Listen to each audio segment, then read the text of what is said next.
What's up, my ninjas? I'm Strident, and I am here with a review of X-Men Days of Future Past. Um, I don't know, guys. I really don't know. I have kind of lost faith in a lot of the movie-going public when it comes to superhero films or comic book films in general, because it seems like you guys are so anxious to ride the hype train, and you're not very good at judging a book, by its contents, just the book itself, all the advertising ad campaigns, all the hype that they do with Bryan Singer anytime he's behind the lens. You guys give him way too much credit, um, Days of Future Past is supposed to be an adaptation of the 1981 two-issue story arc in Uncanny X-Men. Essentially, the story is about a future. It shows a future in which the world is utter shit. I mean, it's just jacked up. It's almost like the Holocaust if this was a worldwide event. And mutants have been persecuted. They're in these internment camps. Much of mankind has been kind of, exterminated. It's just all fucked up. And an older Kitty Pryde, with the help of the other X-Men, because the other ones have the abilities that would allow her to do this, they send her mind back, they help her send her consciousness back in time so she can warn the X-Men of the event that causes the future to go in this direction. The movie is not this. It's another story where they took a story that dealt with a whole plethora of characters and they made it a Wolverine story. Again, well, they made him a focal point, I should say. The weird thing here is that they turned it into a story about Professor X, and Professor X is kind of reeling from the events of First Class. So he's doing drugs and he's just he's in the school just rotting. Essentially, the draft happened shortly after the school kind of got up and running, and most of his students were drafted, or they just left. So, it gave him less to keep his mind off of the events that happened in First Class. Okay, fine, I get that. That's cool. The movie begins with the dystopian future where there's these sentinels flying around that can shapeshift and they can do all these crazy things, and they're killing off X-Men. And you see Bishop, Blink, Sunspot, and Colossus, right? Bishop, and Iceman with a beard, and Kitty Pryde and Storm. They're all decked out in these armored costumes, kinda. Well, except for Kitty Pryde, she looks like she's about to go out on a date.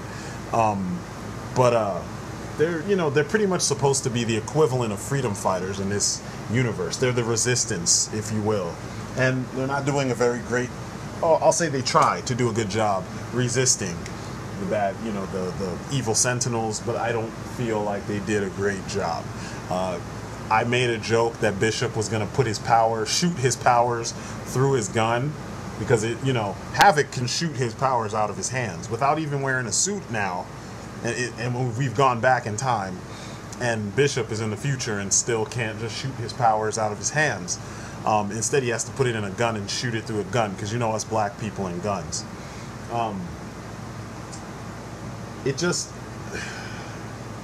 I tried to go in with an open mind, and when I finished, I watched a couple other reviews just to see if what I felt, or if I was missing something, I guess is what I'm trying to say. And you guys are just really, really anxious to say that we got a good X-Men movie. I watched Comic Book Girl 19's review. She says, it's based on this comic.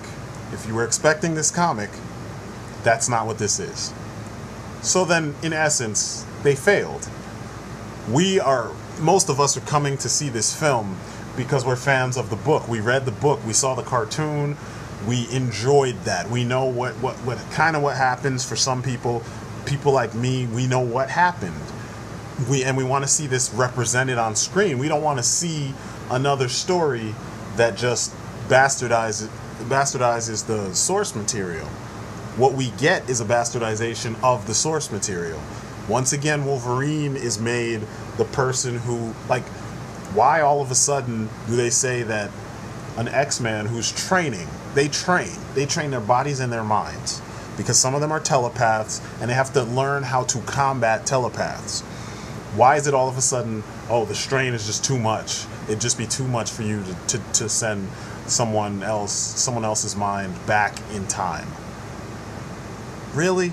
Except for someone who heals. How does that even make sense? Are you saying that the metaphysical and the physical now are one thing and you can heal the metaphysical if the physical can heal? That's the dumbest shit I've heard in a long time. Your spirit and your body, they're two different things that work together, but one can exist without the other. You have people who, you have comics, right? Several characters in comics that are somewhat soulless.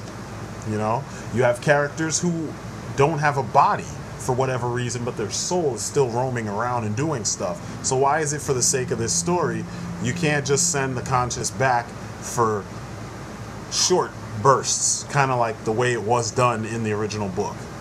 Too many conveniences were created in this movie so that you would get this plot structure, or this framework that Bryan Singer and his people came up with, and I'm not feeling it.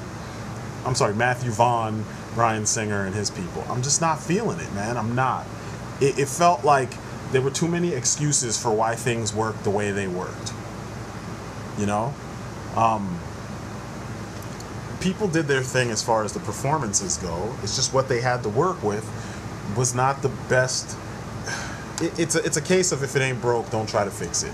That's what I'm trying to say. And I don't think I can go too deep into detail with this movie because it's frustrating, because everybody wants to say it's so great, it's so great. I've even heard that it's the best superhero movie ever. It's like, are you fucking blind? Did you not watch The Winter Soldier just a month ago? I mean, what the fuck? This movie didn't have the gravitas. They tried to make everything seem so deep and so melodramatic, but it wasn't really that, you know, like, I don't know. I was not impressed, and I'm tired of these. You know, I'm about to I've already kind of lost hope in the DC film. You know, Jesus, my brain hurts from this movie, and it doesn't hurt because it was hard to follow, because it wasn't that hard to follow, even though it was a mess. It just hurts that we're still going through this. It's very simple. If you base a movie off of a story, then 95%, 85% of the elements, at least, that are in the story should be in your movie. Instead, you had a premise, and that was it. Quicksilver, I'll give them this. Their version of Quicksilver was not really, he wasn't as bad as he looked, but they did things to amp him up. I mean, he was moving at like, it was like the speed of light or something. Because, I mean, shit would happen, and then when he started moving, everything else was perfectly still. It wasn't even going anymore. And he was moving bullets in midair, in mid-flight. It was like he had the power to stop time, as opposed to the power to run and move faster than everything around him. My example is, if you ever saw the movie The One, everything else moved slower than Yulaw when Yulaw used his super speed. It didn't stop. In The Matrix, bullet time was slowed down. Him moving so fast that for us, in order for us to catch it, they had to slow down the movement of everything so you could see what he was doing to get out of the way. But it wasn't that movement stopped and one character was able to keep going. That's time manipulation. And I know I sound probably dorky as fuck, but, you know, when you know how things work in film, when you have some kind of frame of reference, some kind of training, some kind of understanding, and then you see it done wrong, and then you hear visionary director Bryan Singer, I'm like, what the fuck, dude? Have you ever watched a movie before? It just, oh man, it wasn't a good movie. I'm sorry. maybe for those who have no idea what it is they're getting into, maybe then I guess this is a serviceable, you know, interesting concept because you've never seen this sort of thing in a film, you know, not like this. So maybe for you guys it would be awesome, but I don't see how anybody who read the original comics and who was supposed to be a fan of the X-Men could say this was a good X-Men film, because it wasn't. It was not. It was not. It was better than First Class, I'll give you that, but First Class was trash anyway. So saying shit with corn is better than plain shit, you still got shit. So I don't know. Gold shit in a gold package, still shit. You got an expensive package. And the movie just didn't, I don't know. It wasn't, I don't think the directing was solid. There were scenes where there were solid directing, which means his director of photography was doing his thing. Especially, you know, like Quicksilver's big, you know, special effects scene. It was nice. It's more The Flash than Quicksilver, but apparently he didn't bother to read up on Quicksilver. And I know there are several versions. I know at one point he could run at the speed of sound. At one point it was like Mach 10. And then, you know, when Ultimates came around, they kind of scaled him back a little bit so that he could push himself to get up to Mach 10, and you'd be like, holy shit, or Mach whatever. He was going at a ridiculously fast speed, so fast that he liquefied the person that he was pushing in front of him. So, you know, it's not like I don't know the character. I just don't like how they had to amp things up for him, but then they dumbed down stuff for everybody else. Mystique is still fighting almost in slow motion. What's that about? You haven't watched a fucking martial arts movie since 2000 when the first X-Men came out? Seriously? You don't know how to film martial arts yet? Wolverine is still throwing people like it's the A-Team with one hand, and that's not Wolverine. It just, too many things are specific to the way these characters act on film, and they still haven't gotten them right in terms of what we know them to be like, so that we can connect the two, the one in the comics to the one in the films. I mean, it's bad enough Wolverine's already like 6 whatever in the movies, and he's like 5'2" in the comics. You know what I mean? And it's not like a guy who's 5'2" and muscular doesn't exist, you know, and can act. A lot of the things I'm pointing out are not things that are impossible to be done, but somehow in all these years, even the CG in this film, the Sentinels look terrible. In the future, they look horrible. It's easily one of the worst designs that I've seen on screen for, you know, with CG. Like, you'd think with all the people on DeviantArt, all the people on CGchannel.com, all the people on these conceptart.org, all those professionals could come up with better shit than that, and that's what they stuck with. The idea that they stole from Wolverine and the X-Men with these Omega Sentinels or whatever they were called, where they have some of the powers of the various mutants. It's like, you know, it's cool, but like, utilize that. Utilize it and make it interesting. They killed Bishop by a whole bunch of them shooting him with fire and energy. Once again, you kill off a black guy who's way more powerful than what you show on screen, and you didn't even bother to utilize his powers. I think they superheated Colossus, and that's not how his his armor works. Man, it just, I don't know. I don't recommend it. I'm not even gonna continue. This is all I can say. I'm not gonna recommend it. Too much of the movie was just meh.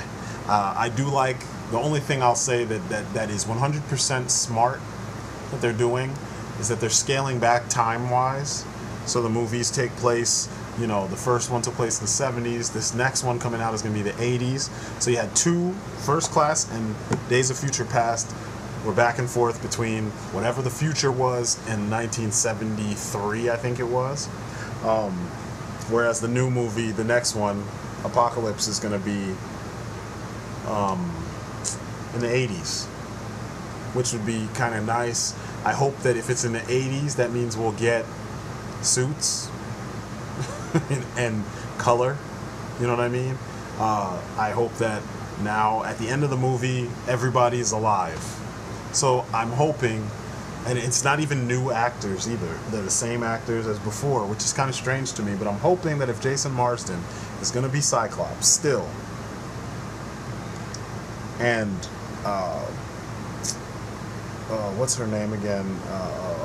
Jeez, I don't know why I can't remember her name. But anyway, Jean Grey. She's still going to be Jean. Famke Janssen is still going to be Jean Grey.